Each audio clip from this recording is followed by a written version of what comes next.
मैं आप लोगों को एक सच्चा कहानी सुनाने जा रहा हूँ। ये कहानी भाई भाई की कहानी है। ये कहानी नहीं हकीकत है। एक बार की बात है, मैं और मेरे मामा जी गुप्ता जी के घर गए। मामा जी ने गुप्ता जी को 50,000 रुपये दिए थे कर्जा। 2 सालों के बाद भी गुप्ता जी ने मामा जी को पैसा नहीं दिए थे। तब हम लोग गुप्ता जी के पास पैसा मांगने के लिए गए थे। मामा जी ने गुप्ता जी से कहा, बहुत दिन हो गया है आपको पैसा दिए गुप्ता जी।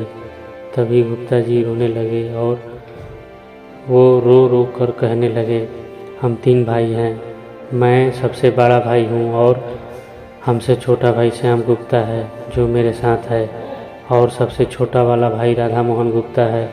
राधा मोहन को पढ़ाने के लिए मैं आपसे 50,000 का कर्जा लिया था, लेकिन समय का परिवर्तन देखिए।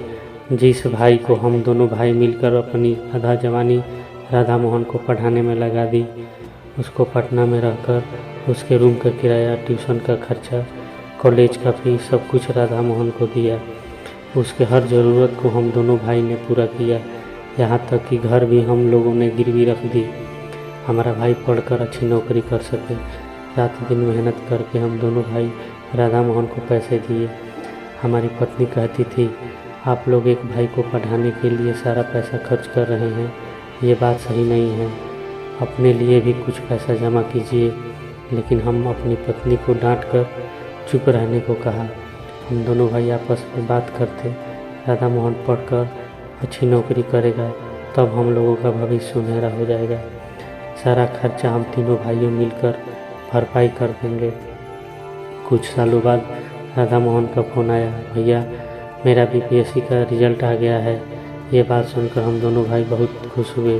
कुछ महीनों बाद वह बीडीओ के पद पर कटिहार जिलों में कार्यरत हुआ। उसके बाद हम लोगों ने राधा मोहन का शादी कर दिए। राधा मोहन अपनी पत्नी को लेकर कटिहार चला गया। 1 साल बाद हम दोनों भाई कटिहार राधा मोहन के पास गए। जाने का कारण था, जो पैसा हम लोग कर्जा लिए थे राधा मोहन को पढ़ाने के लिए, अब उस कर्जे को धीरे धीरे हम लोग चुकाना चाहते थे। लेकिन कौन जानता था कि समय के साथ अपना भाई भी बदल जाएगा। राधा मोहन से जब हम लोग दोनों भाई कर्जा भरपाई करने की बात कहे और पैसे मांगे तो वह साफ मना कर दिया।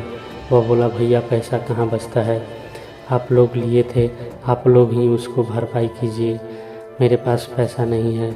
इतना सुनने के बाद हम दोनों भाई के पैर तले ज़मीन खिसक गई। आंसू के सिवा कुछ दिखाई नहीं पड़ रही थी। हम दोनों भाई फुट फुट कर रोने लगे। कुछ देर के बाद श्याम हमसे बोला, भैया चलो यहाँ से, सब ठीक हो जाएगा, हम दोनों भाई मेहनत करके कर्जा भरपाई कर लेंगे। राधा मोहन हमारा भाई है, जो भी कुछ किया अच्छा किया। हम दोनों भाई वहाँ से रो रो कर आ गए।